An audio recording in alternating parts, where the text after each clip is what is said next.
আমি সজীব ওয়াজেদ জয় বলছি। আপনারা জানেন এই গত কয়েক সপ্তাহ ধরে আমাদের বাংলাদেশের যে গন্ডগোল সংকট চলছে, এই যে ছাত্রদের কোটা বিরোধী আন্দোলন, কোটার বিরুদ্ধে আমরাও ছিলাম। শুরুর থেকেই আমাদের সরকার কোটা সরিয়ে দিয়েছে, আমাদের সরকার তাদের সম্পূর্ণ দাবি মেনে নিয়েছে। এটা আদালতের একটা রায় ছিল, এটা আমাদের সরকারের করা ছিল না। তাও আমরা অ্যাপিল করে দ্রুত এই কোটা তুলে দেই। তাতেও আন্দোলনকারীরা সন্তুষ্ট না। আমরা তাদেরকে আলোচনায় ডেকেছি, আমরা একটা জুডিশিয়াল কমিশন করেছি যে সংঘর্ষে যে হত্যাকাণ্ড হয়েছে সেটার বিচারের জন্য। অনেক পুলিশ অফিসার যারা অতিরিক্ত ফোর্স ইউজ করেছে তাদেরকে আমরা সাসপেন্ড করেছি। তাতেও এই আন্দোলনকারীরা সন্তুষ্ট নয়। আমরা যতই ছাড় দেন, প্রধানমন্ত্রী নিজেই তাদেরকে ডেকেছেন যে আসেন আমরা আলোচনায় বসি, তাতেও তারা সন্তুষ্ট না। আমরা যতই ছাড় দিতে থাকি, যতই তাদের দাবি মেনে নিতে থাকি, তারা কিছুতেই সন্তুষ্ট না, তারা খালি দাবি বাড়িয়ে যাচ্ছে। এখন দাবি হচ্ছে যে সরকারের পতন। তবে সরকারের পতন হওয়ার পর কি হবে, কি হবে এটা কেউ ভেবেছে?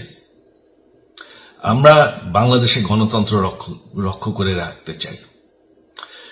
সরকার পতন করে নতুন সরকার আসার সাংবিধানিক অনুযায়ী শুধুমাত্র একটি উপায় আছে, সেটা হচ্ছে নির্বাচন।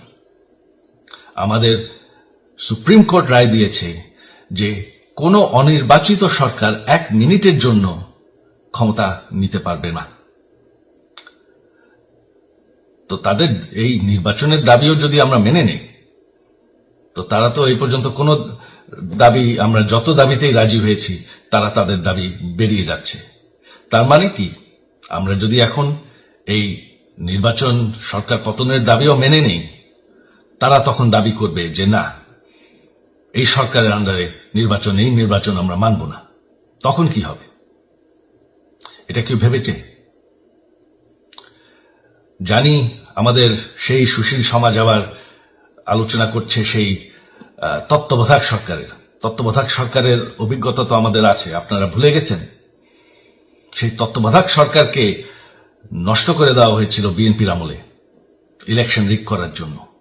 তারপর যখন আরেক তত্ত্বাবধায়ক সরকার আসলো, দেশের কি অবস্থা হয়েছিল। শেষমেশ সব থেকে বড় কথা যে আমাদের সংবিধানে স্পষ্ট বলা আছে এবং আমাদের সুপ্রিম কোর্ট রায় দিয়েছে যে অনির্বাচিত সরকার 1 মিনিটের জন্য দেশের ক্ষমতায় থাকতে পারবে না। আমরা আওয়ামী লীগ, আমরা আন্দোলন করেছি, আন্দোলন করে এই দেশকে স্বাধীন করেছি, আন্দোলন করে গণতন্ত্র ফিরে এনেছি, আন্দোলন করে আমরা দেশের উন্নয়ন করেছি। আপনারা যে বঙ্গবন্ধুর মেয়ে শেখ হাসিনার বিরুদ্ধে বলছেন, আজকে শেখ হাসিনা না থাকলে বাংলাদেশ এতদূর আসতে পারত? অসম্ভব। কেউ কল্পনা করতে পারে নাই যে বাংলাদেশ এরকম উন্নতি করবে, এরকম উন্নয়ন হবে। ঠিক আছে, শেখ হাসিনার পর আপনাদের কি হবে সেটা আমারও চিন্তার বিষয় না, আমার পরিবারের আর চিন্তার বিষয় না, আপনারা বুঝবেন। তবে এইভাবে সংঘর্ষ করে, হত্যাকাণ্ড করে ক্ষমতা দখল করা যাবে না।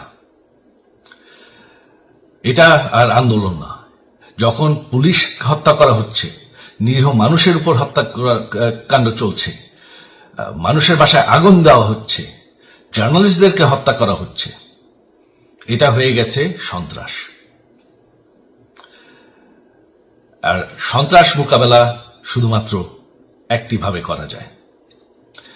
আমার অনুরোধ, আমাদের ল এনফোর্সমেন্ট, আমরা অনেক ধৈর্য দিয়েছি আর ধরেছি, তবে এখন আর এটা সহ্য করা যাবে না।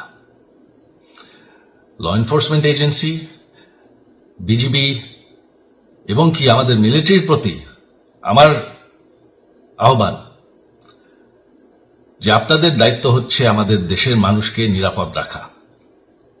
এবং আমাদের দেশকে নিরাপদ রাখা, আমাদের দেশের সংবিধানকে নিরাপদ রাখা, সংবিধানকে রক্ষা করা।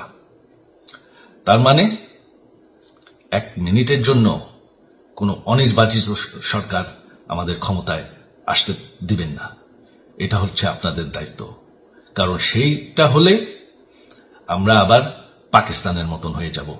আমাদের এই যে 15 বছরের উন্নয়ন সব শেষ হয়ে যাবে। বাংলাদেশ এর থেকে আর কোনোদিন ফিরে আসবে না। আমিও সেটা চাই না, আপনারাও সেটা চান না। আমি সজীব ওয়াজের জয় যতদিন আমার পক্ষে সম্ভব আমি সেটা হতে দেব না।